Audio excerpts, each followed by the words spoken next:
So just to getting at the pavilion, the first thing you notice is that all the other pavilions you see an outside facade, but you don't know what's inside. Okay. The UAE pavilion is a glass facade all around, so you know exactly what you're seeing inside the pavilion. Okay. The second thing you notice is there's no lines. You walk in and out. It's very free flowing. The third thing you notice as soon as you enter, which to me struck me immediately, was the scent of the pavilion. Okay, interesting. Yeah, because the inside the pavilion there are about 92 poles, or I guess you'd call them columns, and they're all made out of date palm fronds.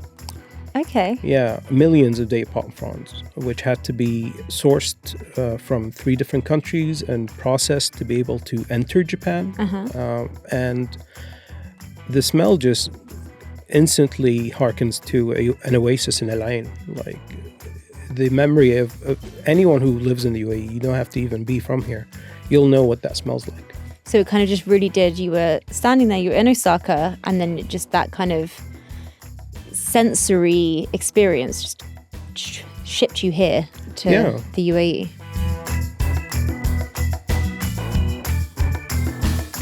Hello everyone! This week on Culture Bites, we are going to be taking you inside the UAE Pavilion at Osaka Expo 2025 and discussing the highlights of the regional music scene with our in-house expert. This is Culture Bites, coming to you every Thursday from the National News in Abu Dhabi, and I'm Farah Andrews. And I'm still without Inas, who is working hard from London. But this week, I am joined by 2 of my colleagues who are going to give us very exciting insights to their areas of expertise.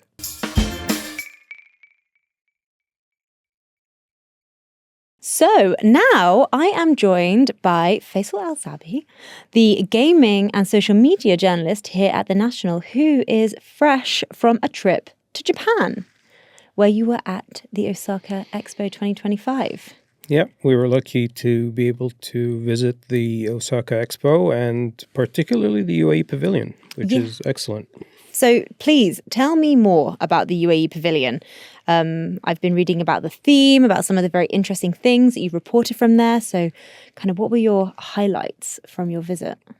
So just to getting at the pavilion, the first thing you notice is that all the other pavilions you see an outside facade, but you don't know what's inside. Okay. The UAE Pavilion is a glass facade all around, so you know exactly what you're seeing inside the pavilion. Okay. The second thing you notice is there's no lines. You walk in and out. It's very free flowing, which gives it a different energy to all the other pavilions, because with the other pavilions, you're seeing people stand in line for anywhere between 30 minutes to 2 hours to get in. Okay. And then it's a guided tour. It could last 15 minutes. It could last an hour. Depends on the pavilion.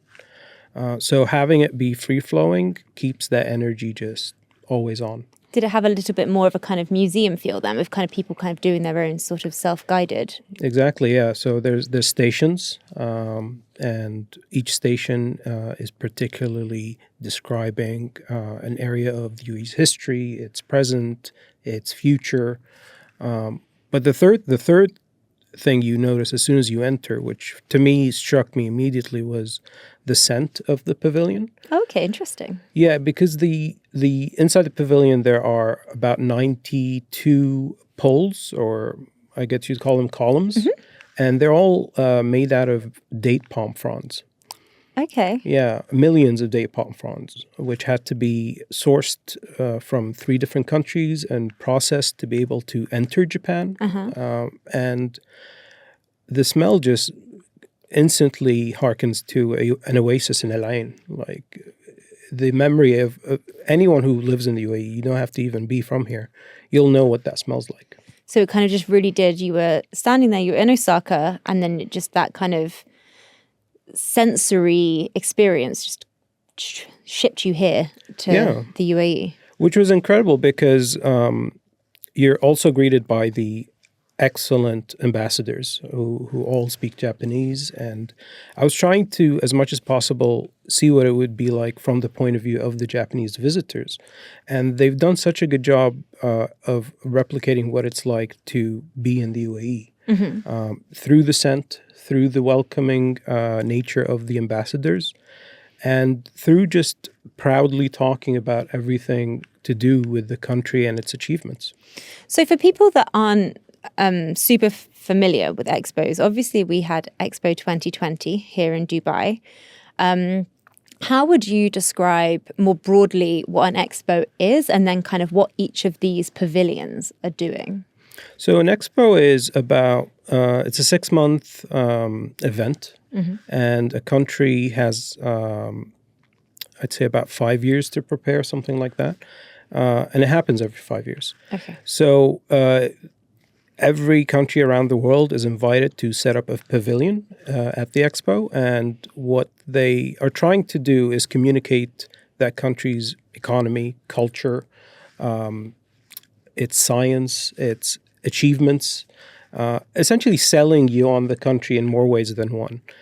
Some countries decide to go in a more, like I said, business-focused approach and presentation. Others just want you to understand and fall in love with their culture.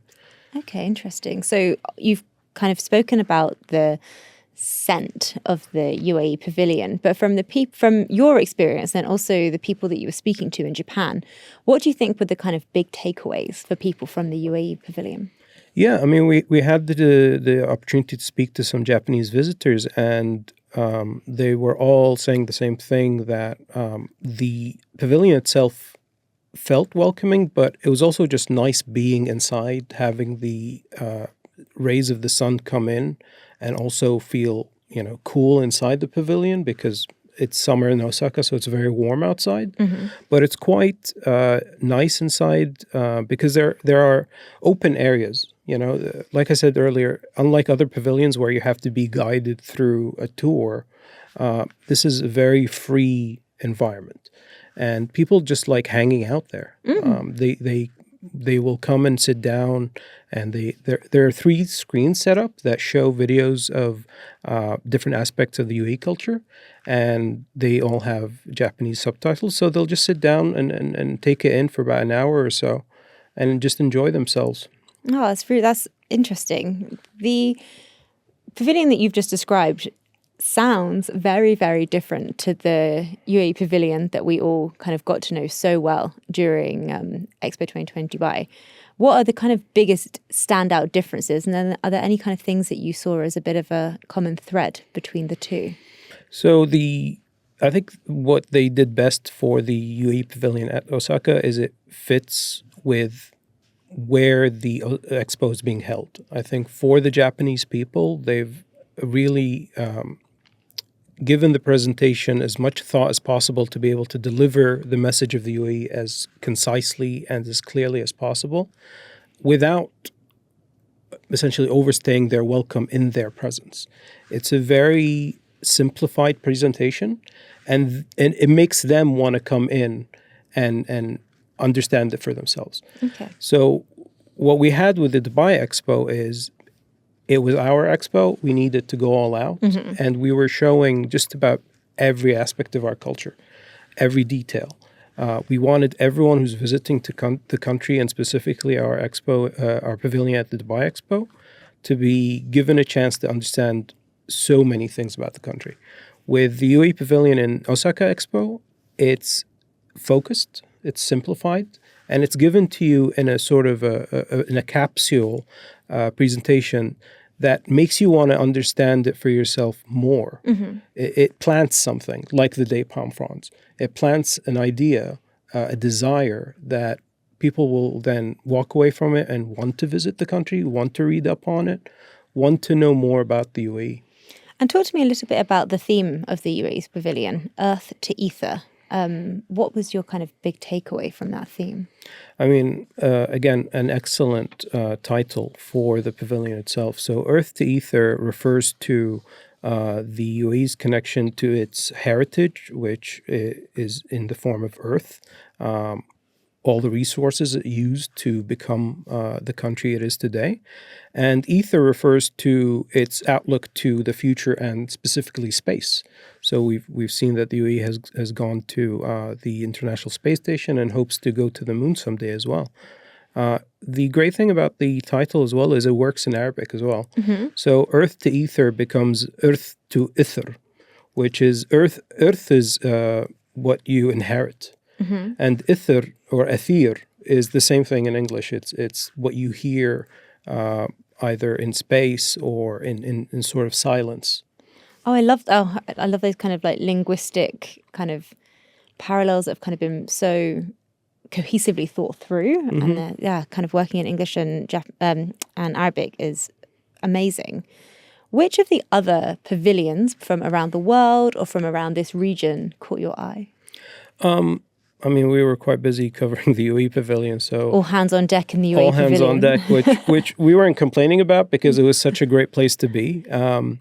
But I did want to check out the Kuwait pavilion because my wife's from Kuwait, and it is also an excellent pavilion. What they did very well is, even though it is a guided tour pavilion, each stop not only educates the visitors on the country, but it shows a very playful side of the country. So one of my favorite details about the Kuwait pavilion is there was a screen that taught the visitors, specifically Japanese visitors, some Kuwaiti traditional dances. And they had a child, and a little girl and a little boy showing the specific moves of these Kuwaiti traditional dances. And you'd see women in their 80s and 90s just standing there and learning these moves. And it was quite heartwarming. Oh, that sounds amazing. I remember from the event when it took place in Dubai, there were the kind of very buzzed about pavilions. And you have mentioned the queues, and there were the pavilions that people were kind of like waiting a very long time for. The one that springs to mind is the South Korea pavilion, which was very dynamic with a lot of screens and kind of in like the height of kind of K culture and everyone's like true love for it. Were there kind of similar pavilions this year at this event? Yeah, absolutely. I mean, we knew about the popularity of the Japanese pavilion when it was here, and absolutely carries over there. It is the most popular pavilion in the whole Expo. The waiting lines are essentially weeks ahead. Oh, wow. You have to book your place in line, for weeks ahead. I've also heard great things about the Chinese pavilion and the German pavilion, surprisingly. Not surprisingly, but out of all the European pavilions, it seems like the German pavilion did a really great job at capturing the attention of the Japanese public as well. But I should also mention the Oman pavilion, which had become a hit with the Japanese crowd because they were offering Omani halwa and mochi at their cafe, which is a marriage of those two cultures that was absolutely perfect. I was going to ask you about the food. So were there any other kind of culinary delights that you spotted, whether they were kind of merged with the different pavilions or the kind of very popular eateries at the space? Yeah, to go back to the UAE pavilion and its restaurant, they were offering a selection of traditional Emirati foods, and they were presenting it in bento boxes. So even though the food itself is very traditionally Emirati, the flavors are very traditionally Emirati, because of its presentation, it made it a lot easier to understand for the Japanese visitors and not be too put off by what they're eating, essentially, because divided in these sections, which they're familiar with, they're able to understand that this is the rice and this is the protein and this is the bread and this is the dessert. And it was a really nice idea to introduce UAE cuisine in that way and not make it something so foreign to them. So a real kind of like marriage of the two culinary cultures. Yeah. Oh, I love that.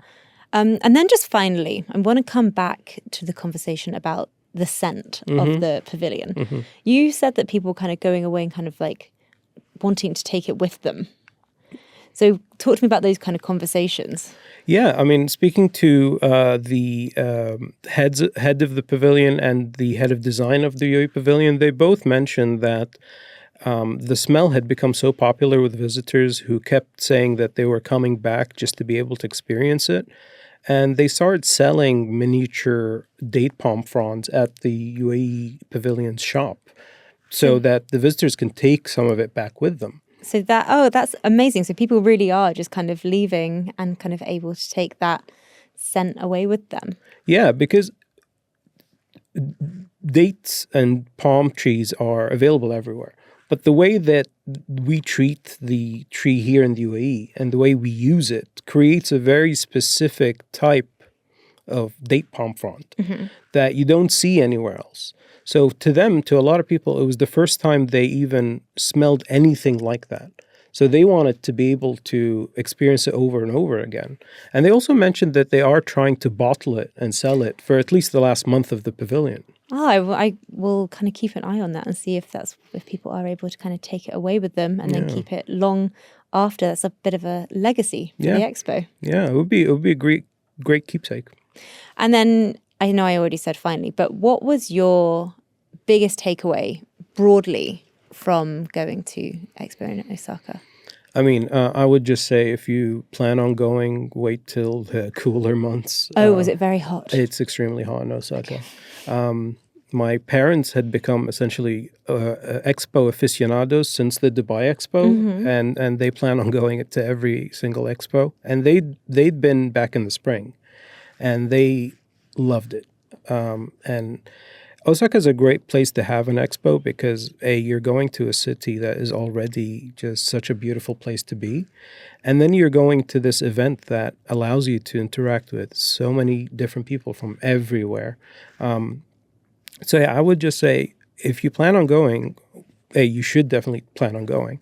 But if you do, I'd say wait about a month or so for the weather to cool down. I'm right in saying it's running until October?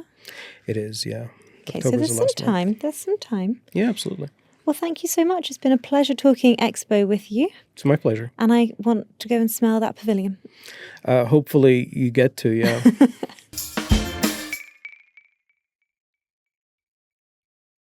So now we are going to be talking music, but specifically music in the Middle East, a scene that has grown enormously in the past few years. Now, when people talk to me about music from this region, I say there is one person and one person only they should be talking to, and that is a man with an encyclopedic knowledge of the music scene. I truly believe that if there is anything that you don't know about the music scene, it is not worth knowing, and that is our music reporter, Saeed Saeed. Thank you very much, Farah, for having me. Welcome to Culture Bites. Thank you so much. And yes, the MENA music scene, the Middle East and North African music scene is growing, it's growing so large. I've been here for 15 years and it is still, I feel like a pebble in an ocean. There's so much happening here. So many new styles, so many evolutions of existing styles. It's been hard to keep up, but that's what makes it so exciting and invigorating. Which would maybe make it a very good time for you to tell us some exciting news. Oh, yes. So I'm very excited to announce this, on behalf of the team here at The National. So The National will be launching a very own music podcast called Tarab. What are you listening to these days? Low.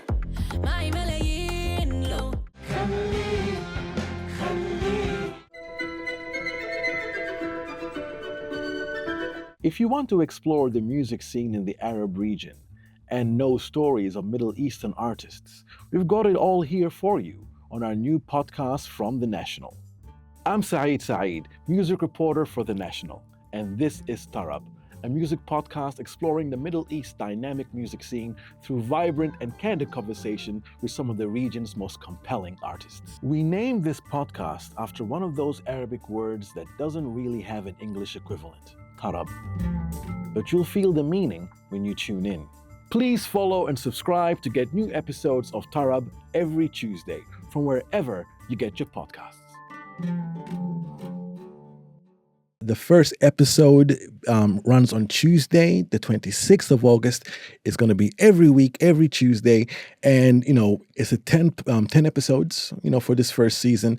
And we got some interesting names from Middle East and North Africa. So we're talking about mostly like I wanted to focus on the independent artists because they're the ones that are really, like leading the charge sonically and artistically here. So we're going to begin on the 26th, our first episode with none other than Yasmine Hamdan, a Lebanese trailblazer of an artist. Many people know her initially as part of the duo called the Soap Kills. I think, I would judge them, as one of the godparents of the Arabic indie music scene, and then she went off to build a fantastic and really adventurous body of solo work. So we're going to discuss, her new album.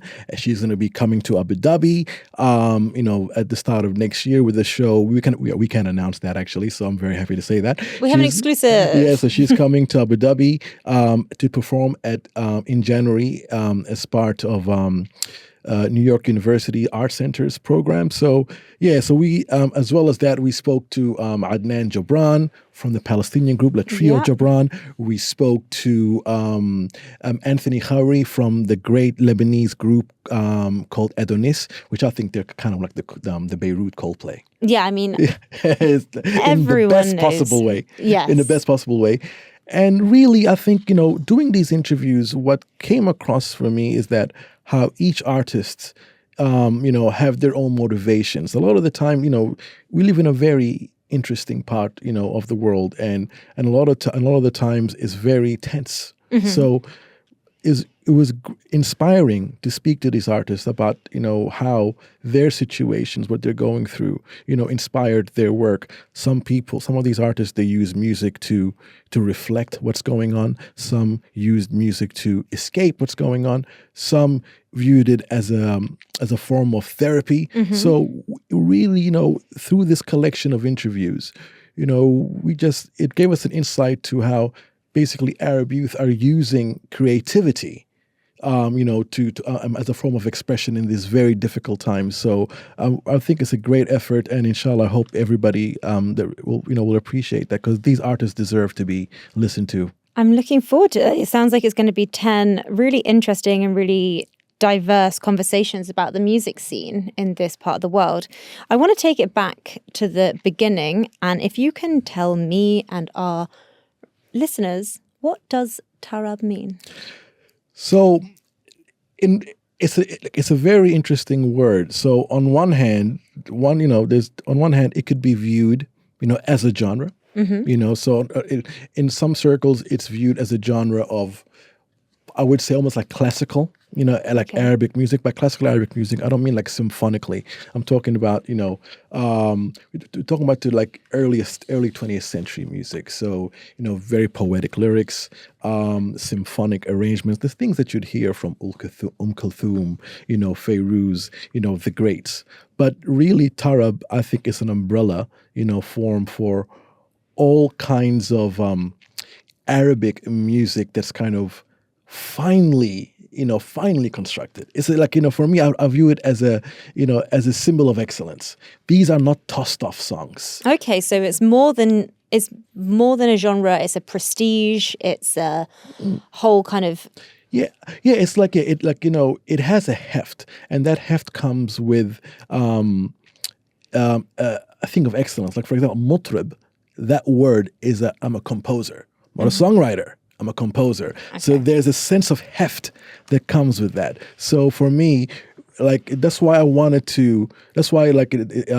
very important for the show to be called Tarab, because we're giving these artists the respect that they deserve. Because all of the time as well, when we talk about Arabic music, I feel, and it's my personal opinion, we're almost by default thinking about the past. We're still talking about the same artists from, which they deserve. Yeah. But there's 3 generations that have gone that have also. Well, then that brings us perfectly to my next question. The music scene here in the Middle East is the fastest growing market in the world at the moment. Why do you think that is? What are the factors that are kind of driving that boom? Well, I think there's a number of things here. First of all, You see, I think first of all, the arrival of over the last decade of streaming platforms. I think we take it for granted that that Apple, Spotify, and Rami, they've been here forever. No, they haven't been here. They only know we're going over 10 years ago. Not all of them are here. So I think that played a very important role because those platforms, for example, helped activate some of the music scene that was happening in North Africa. So when talking about the stuff that's happening in the Arab world, a lot of the great content is coming from Morocco, from Algeria, who always had a very thriving music scene, but now they have the platforms, to show that. So it's not a surprise. I think now, like the music was always there, but now that we have the infrastructure with record labels in, with platforms in, with strong event management companies coming here, you're seeing the scene grow and fulfilling its potential. You're completely right. We take for granted the fact that we now all have a world of music at our fingertips. It's not just music. We have a world of TV, film, literature that we can just access completely instantly, whereas in the past it was restricted to kind of like the programming that was available where we are.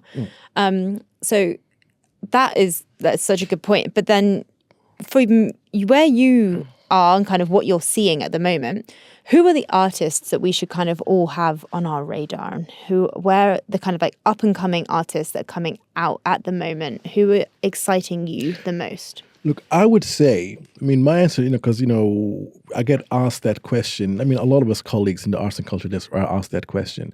And my answer is not a cop-out because I don't want to say a specific artist. I always try to say, go by a region. Look at the country, because for example, because these are like, I kind of feel, for example, I've always been excited by what's happening, in Morocco, in terms of their fusion of hip hop, with their own with their own version of folk music. I'm still very interested by what's happening, in Egypt, with Zaabi music, and Maraganat music, and also I'm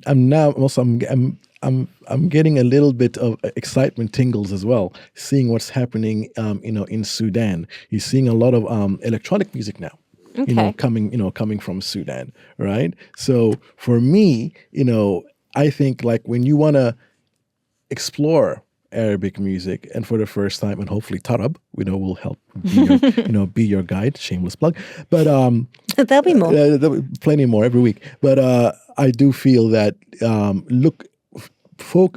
begin your journey by looking at a region. Okay. You know what I mean? Because I think because there's so much happening there, I think it's too early to be putting all of your hopes on a single artist because they're all still on their journey. Okay, that's fair. You preface that by saying that it's not a cop-out, but I am going to say that it was a bit of a cop-out. And I'm going to ask you, because I think people who are listening to this will really care about kind of like, what are you listening to at the moment? What are the kind of like 3 artists or 3 songs that you have on repeat at the moment? And that is not to say that you aren't listening to a million others and you don't love a million others. So we aren't ignoring anyone, but kind of like, what are the songs that you have on repeat at the moment, or the artists? One artist from Sudan that I'm really interested in, and he's popular and getting more popular, is an artist called Soulja. That's Soulja. He's really kind of building over the last 3 years. He's almost close to becoming voice of the youth style. So he's kind of blending, like, again, he has a hip hop base, but he blends that with kind of like his vocals takes a lot of inspiration from Sudanese folk melodies, and the language that he's using is very, it's not Sudanese slang, but Sudanese conversational music. So even if you don't understand it, it's quite rhythmic and it's quite colorful. Okay. I like, because it's very tough to stand out in hip hop these days because it's such, there's so many artists. So for him, he's really interesting. Another artist that we are going to feature in Tarab in a future episode is Lina Makhoul. Again, she's a Palestinian artist. She's been kicking around for a bit, but she released a song called Radia not long ago, and that's an interesting song because for me that's a song about it's a song about contentment. It's a song about acceptance. And I find that really interesting because a lot of the time with Arabic music, Arabic popular music, the emotions expressed are always extreme. I love you, I love you, or it's either a deep love or deep heartbreak. It is, a music of extremes. Yes, and here she is, almost like showing a new way to express emotionally, lyrically. It's a song about saying it's okay. Like, I'm content with what's going on. That is not very, that's not a very ear-grabbing subject, but it's also very truthful. So for me, that's interesting. Like a new honesty. Yeah, and it's almost like a new emotional language, that we can kind of use instead of just going to the extreme. So for me, that song is really, really interesting for me. And I think this is the kind of things that I like to hear, like young artists, kind of showing, taking a different path and saying, hey, we can do something like this. See, I put you on the spot, but it paid off because you've given us some people to add to our playlist, but also more broadly the kind of genres and countries to look to, which is amazing. Thank you, Saeed. Talk to me about this region and the kind of live music scene and kind of changes that you're noticing, because that's obviously a huge part of your job. One thing I'm noticing, I'm getting busier and busier every summer. There's no downtime. Yeah. So but that's the thing, right? This idea that the summertime, in the UAE and the GCC is essentially a graveyard for concerts is gone now. And that so already we've seen pretty much a sold out show earlier this month by Jennifer Lopez. Another, her second this year. Yeah, second this year. The woman is popular in the UAE. Absolutely, 45 degrees, no worries. That Coca-Cola Arena Etihad Arena in Abu Dhabi was packed, and then 10 days later or so, we had Limp Bizkit, another fantastic crowd. So the audience is there. And, I've been doing a story about this, Farah, that's coming out soon, inshallah, for the National, about why is that. And it's interesting. So I've been chatting to people from the venue operators, for example, from Coca-Cola Arena. I spoke to Ithara, which is the entertainment company that essentially brought Jennifer Lopez. And they were saying there's more people now spending their time here. And there's a lot of tourists coming here. An interesting fact, I'll tell you what I was told. The Jennifer Lopez show, it was pretty much sold out. So let's say comfortably there was 14,000 people there, right?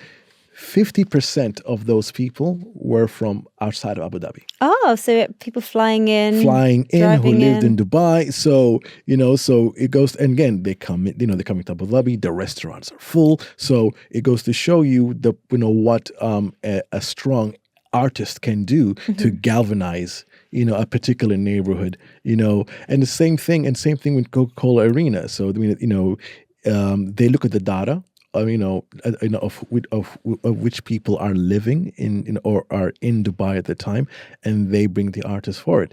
It made me kind of realize that being a promoter isn't about having leather jackets anymore. Forget the leather jackets. It's a science. It's spreadsheets. It is maths. It's spreadsheets.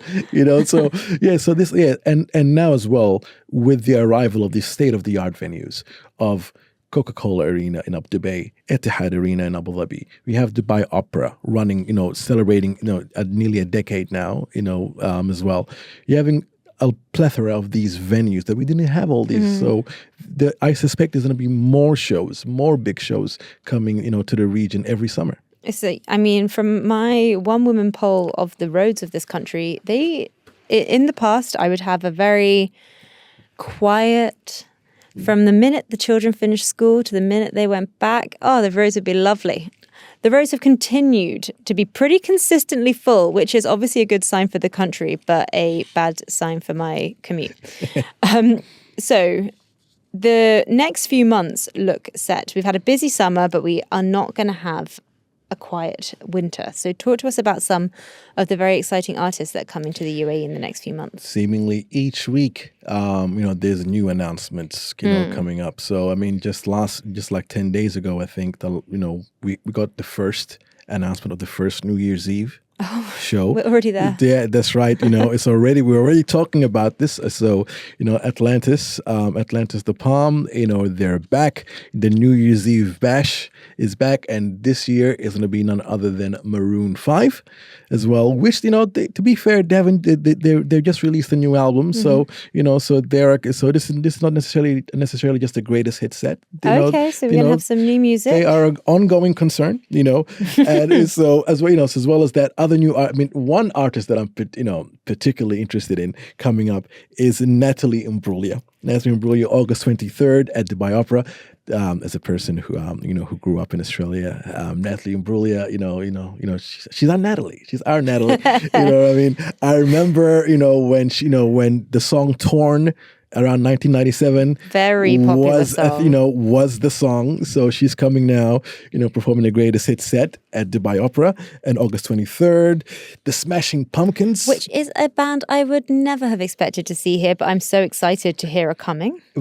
So yeah, exactly. So so Smashing Pumpkins coming on October the 9th, and I thought, why would people come? I love that, but is there enough? I'm telling you, judging by the fans that went out to see Limp Bizkit, they're in the same sonic neighborhood as far as I'm concerned. That show is going to do really well. And of course, the Arabic stars as well. Abdul Majid Abdullah, fantastic Saudi veteran crooner. Again, he's one of those artists that, again, we take for granted. He's just been part of the social fabric of GCC music. So he's coming as well in October. So check to Dubai, I believe. So check that out. Marwan Khouri, fantastic Lebanese crooner, coming to Dubai Opera on October the 1st. And then of course you have all these musicals coming up. There's Grease in Dubai Opera. There's Beetlejuice. There's so many things going on all towards the end of the year. These are both news to me. I did not know that Grease was coming to Dubai Opera. Yes, Grease is coming to Dubai Opera, and Beetlejuice is coming to Etihad, to Arena. So there's a lot of things happening. Oh my goodness, nothing is going to quieten down here anytime soon. I'm going to give you a plug. Every week, Saeed curates and manages a very comprehensive guide to all the things that you can see on stage here in the UAE. It has kept me very busy socially because I check what I could be going to each weekend.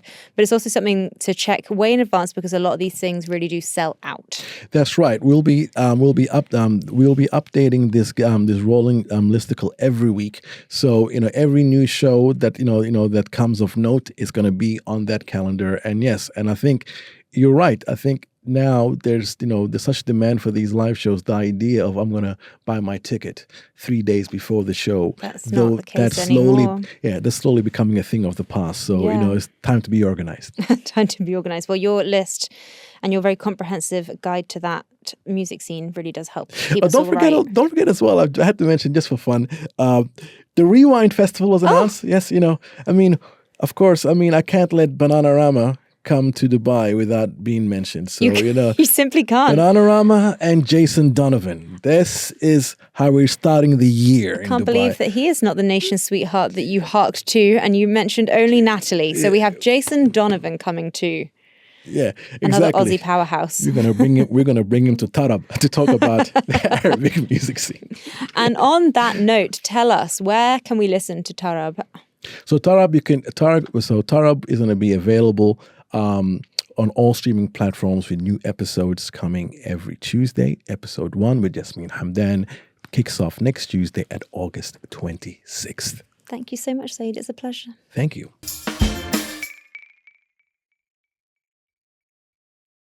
And that is it for today. Thank you very much to both Saeed and Faisal for joining me on the show, and to you for listening.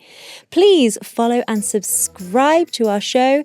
You can check us out on YouTube on the National News channel, and also over on Instagram at The National Arts. See you next Thursday.